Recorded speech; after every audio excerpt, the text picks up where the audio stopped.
Hey guys, welcome to our current affairs फटाफट segment. तो आज की मेन 3 बड़ी बड़ी खबर हैं जिनको हम डिस्कस और एनालाइज करेंगे।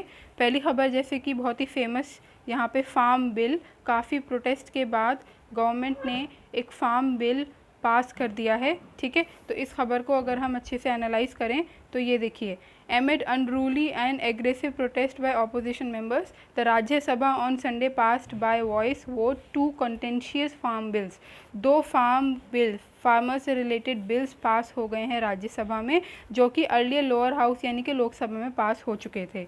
ये जो 2 बिल हैं, ठीक है, एक बिल का नाम है farmers produce trade and commerce promotion and facilitation bill 2020 और दूसरे बिल का नाम है farmers empowerment and protection agreement of price assurance and farm services bill 2020। तो यहाँ पे ये बहुत इंपॉर्टेंट है कि 2 बिल यहाँ पास हुए हैं फार्मर से रिलेटेड, और ऑपोजिशन ने, बाकी पार्टीज़ ने काफ़ी इसका विरोध भी किया है। उनकी अपनी वजह अलग है। हम यहाँ मेन फीचर्स की बात करेंगे कि इस फार्म बिल में बोला क्या क्या गया है। ठीक है, हाँ, अब अभी जैसे कि हर बार होता है, अब ये बिल प्रेसिडेंट के पास जाएगा उनकी एसेंट यानी उनके हामी के लिए, उसके बाद ये बिल पास हो जाएगा। ठीक है, तो इसमें क्या होगा, क्योंकि अभी क्या है कि अगर हम देखें तो कल भी राज्यसभा में बहुत भिड़ंत हुई थी, ना सिर्फ बीजेपी मतलब ऑपोजिशन में, बल्कि शिरोमणि अकाली दल, ये जो है पंजाब की बहुत बड़ी पार्टी है, ठीक है, पॉलिटिकल, टीआरएस, बीजेडी, इन सब ने बोला कि हम इसके लिए वोट नो करेंगे। वो इस बिल से अप्रूव नहीं रखते थे, जहाँ की एआईडीएमके, वाईआरएसपी जो कि साउथ की पार्टीज़ हैं, उन्होंने इसको सपोर्ट किया था। ठीक है, तो ये थे इसमें मेन हमारे जो बात थी। इसके अगर हम बात करें है क्या, तो पीएम नरेंद्र मोदी ने बोला है कि ये एक वाटरशेड मोमेंट है in the history of Indian agriculture.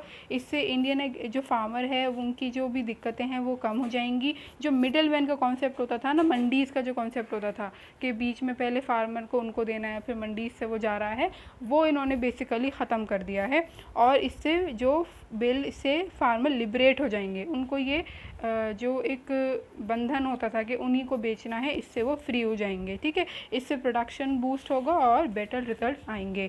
तो ये तो थे हमारे गवर्नमेंट के और हमारे पीएम के व्यूज़। ठीक है, इसको लेके देखो प्रॉब्लम ये आ रही है कि ये, जैसे कि ये राजीव सुजरेवाला कह रहे हैं कि ये इम्प्लीमेंट कैसे होगा, प्रॉब्लम ये है। ठीक है, और सबसे बड़ी बात ये है कि अगर हम एक सपोर्ट प्राइस, जो मिनिमम एमएसपी, बहुत इंपॉर्टेंट, आपने पढ़ा होगा, एमएसपी का कॉन्सेप्ट आता है, मिनिमम सपोर्ट प्राइस। ठीक है, इससे क्या होता है कि फार्मर्स को एटलीस्ट एक मिनिमम लाइवलीहुड की जो एक उम्मीद है वो रहती है, उनके क्रॉप पर उनको इतना पैसा तो मिलेगा ही मिलेगा।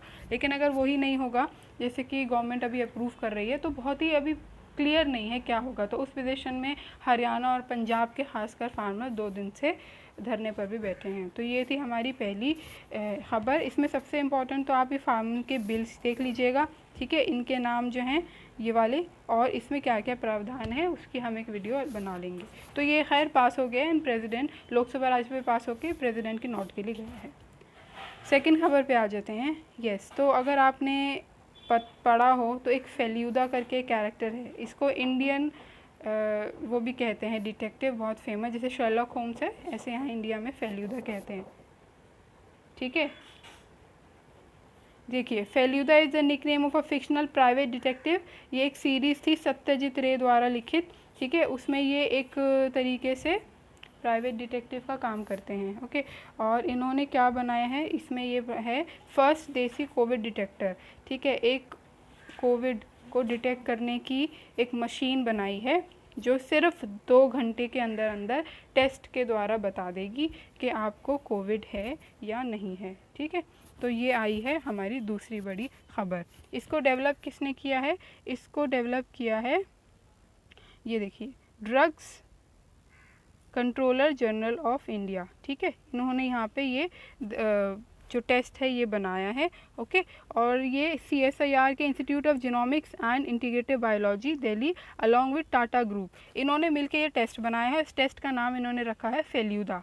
ओके, फेल्यूदा क्यों रखा है वो मैं आपको बता चुकी हूँ। बेसिकली इसका काम यही है कि ये टेस्ट क्या करेगा, आपके सिम्टम्स के बेसिस पे बताएगा। आपका टेस्ट 2 घंटे में आपको बता देगा, और ये काफ़ी लो कॉस्ट भी है, सस्ता है, कि आपको कोविड है या नहीं है। ठीक है, तो ये हो गई हमारी आज की सेकेंड खबर। तीसरी खबर हमारी इन्वायरमेंट से रिलेटेड बहुत इंपॉर्टेंट है। कोविड के बाद 2020 पूरे साल ऐसे ही बीत गया है और अब एक रिपोर्ट आई है वर्ल्ड वाइड फंड, ठीक है, ये पूरा नेचर से रिलेटेड, कंजर्वेशन से रिलेटेड काम करने वाली एजेंसी है ग्लोबल लेवल पे। इनकी एक रिपोर्ट आई है लिविंग प्लानेट रिपोर्ट 2020, ये बहुत इंपॉर्टेंट है, ठीक है।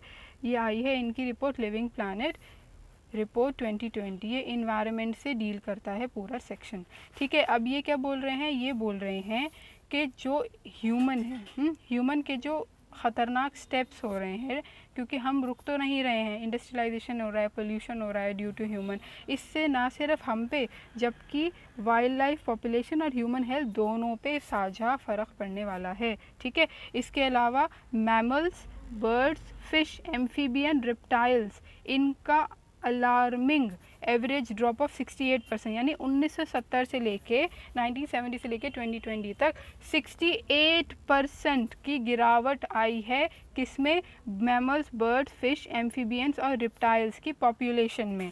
और ह्यूमंस जो हैं they are overusing the earth biocapacity by at least 56%, यानी आधे से भी ज़्यादा हम लोग अर्थ की जो कैपेसिटी है, बायो कैपेसिटी का मतलब होता है कि जो हमारे बायोलॉजिकल रिसोर्सेज हैं उनकी कुछ कैपेसिटी है। अब एक पेड़ है या एक नदी है तो वो एक लिमिटेड अमाउंट ऑफ लोगों को ही सर्व कर सकती है, उसकी उतनी ही कैपेसिटी है। बट अगर उसमें उससे ज़्यादा डबल या ट्रिपल लोग आके इस्तेमाल करने पड़ेंगे तो एक टर्म आ जाती है रिसोर्स डिप्लीशन की, वही अभी हमारे यहाँ हो रहा है, ठीक है। अर्थ की बायो कैपेसिटी से 56% ज़्यादा हम उसको ओवर यूज़ कर रहे हैं रिसोर्सेज को, ठीक है। अब हम 2020 में ऑलमोस्ट सब कुछ देख चुके हैं जो हमारे जीवन में पिछले कम से कम 100 साल में या हमारी जनरेशन के तो लोगों ने कभी सोचा भी नहीं होगा। तो क्या ये एक तरीके का माइलस्टोन हो सकता है दैट हम अपने रिलेशनशिप को रीसेट करें विद नेचर? हमने जो इतना नेग्लेक्ट कर रखा था नेचर को, it's time that we focus on it and see कि नेचर कितना इम्पॉर्टेंट है, ठीक है। इसको अगर हम डेटा फैक्ट्स की बात कर लें तो परसेंटेज में डेटा यहाँ पे काफ़ी इंपॉर्टेंट दिया हुआ है, ठीक है। लिविंग प्लानेट रिपोर्ट 2020 है, ये बहुत इंपॉर्टेंट नाम आ गया। किसने बनाई है? ये वर्ल्ड वाइड फंड WWW की फ्लैगशिप बाइनियल पब्लिकेशन है, साल में 2 बार छपने वाली बाइनियल पब्लिकेशन आई है। इसने क्या क्या बताया है तो हम इसको देख लेते हैं, ठीक है।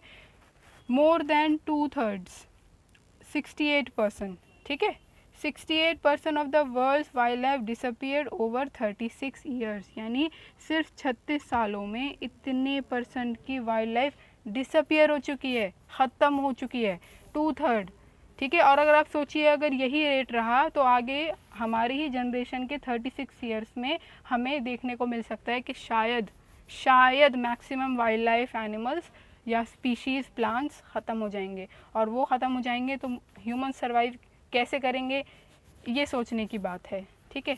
इसके बाद अगर हम आगे देखें, आइए देखिए, सबसे ज़्यादा जो सफ़र किया है वो किया है फ्रेश वाटर स्पीशीज़ ने, ठीक है, 84%। फ्रेश वाटर सबसे कम हो रहा है ना, सॉल्टी होता जा रहा है या फिर वो कंजम्पशन ही इतना हो रहा है फ्रेश वाटर का, तो पानी नहीं होगा तो स्पीशीज़ कैसे बचेगी। 84% उनकी कम हुई है। साउथ अमेरिका में सबसे ज़्यादा पॉपुलेशन वाइल्ड लाइफ कम हुई है, 94%। आप सोचिए किसी कंटिनेंट की अगर 94% वाइल्ड लाइफ ख़त्म हो जाए तो वहाँ पे क्या नज़ारा होगा इस वक्त, ओके। उसके बाद report says 75% of the planet's ice free land surface has been significantly altered by human activity.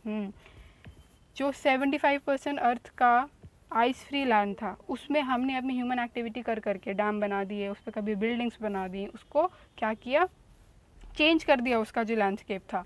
और majority of the ocean is polluted है, ठीक है। और 85% से भी ज़्यादा टोटल वेटलैंड जो हैं वो लॉस हो चुके हैं। अब वेटलैंड बहुत इंपॉर्टेंट है हमारे सर्वाइवल के लिए, ठीक है, लेकिन वो भी चेंज हो चुके हैं। अब ये जो ह्यूमन ड्रिवन क्लाइमेट चेंज है ना, यही नॉर्म बन गया है। एक क्लाइमेट चेंज तो हम इससे पहले भी आता था, अगर हम ज्योग्राफी या जियोलॉजी में डीपली हम पढ़ते हैं, वो नेचुरल होता था। पहली बार एक ह्यूमन ड्रिवन क्लाइमेट चेंज आने वाला है जिसका सबसे ज़्यादा रिस्पॉन्सिबल क्लाइमेट चेंज लाने का ह्यूमन ही होने वाला है, ठीक है। बायोडाइवर्सिटी का लॉस हो चुका है और आने वाले दशकों में भी अगर ऐसा रहा तो एक क्राइसिस की सिचुएशन आ जाएगी हमारे लिए, ठीक है। WWF कहता है कि एक क्राइसिस की सिचुएशन आ जाएगी जिसमें हम शायद ही जी पाएँ। दिस हैज़, और ये जो डिफॉरेस्टेशन है, GHG गैस ग्लोबल वार्मिंग का कॉन्सेप्ट हम पढ़ते आ रहे हैं, ये अगर हम देखें तो इन्वायरमेंटल डिग्रेडेशन में बहुत कंट्रीब्यूट किया है। और सबसे बढ़िया एग्जांपल इस वक्त हमारे सामने सैडली, बहुत सैडली मैं बोल रही हूँ, है कोविड-19। जूटोनिक डिजीज़, यानी ये एनिमल से ही आई है ना कोविड-19। इसके अलावा सार्स भी होता था, मर्स भी होता था, वो इतने लेवल पे नहीं था, लेकिन कोविड-19 जैसा पूरा पैंडेमिक पूरे ग्लोब में बन जाना, जो कि एक जूटोनिक डिजीज़ है, यानी एक एनिमल से आई हुई डिजीज़ है, ये दिखाती है कि हम किस तरफ जा रहे हैं। और एक बात याद रखना, this report remind us that we destroy planet at our peril. हम अपने प्लानट को अपनी ही शर्तों पे ख़त्म कर रहे हैं। इट इज़ लाइक कि हम अपने ही घर को आग लगा रहे हैं। I don't think so a sensible person would ever do that, कि अपने घर को आग लगाना, बट लिटरली हमारे कई स्टेप्स अगर हम ध्यान से नहीं करेंगे तो हमारे प्लानट को ख़त्म कर देंगे। और वही हमारा इस वक्त लिविंग होम है। हम मार्स और चांद पे जाने की बात तो बहुत अच्छी कर रहे हैं, बट जहाँ रहते हैं अगर उसी को नहीं सुधारेंगे तो ह्यूमैनिटी का क्या होगा, that is a very questionable thing. तो ये थे हमारे 3 करंट अफेयर एनालिसिस। ऐसे ही हम कॉम्पिटिटिव एग्जाम्स को व्यू में रख के डेटा एंड फैक्ट्स एंड नई नई चीज़ों को, नए नए अफेयर्स को डिस्कस करते हैं। सो ऐसे ही वीडियोज़ के लिए please like this video, subscribe to our channel and see you in the another segment of current affairs फटाफट।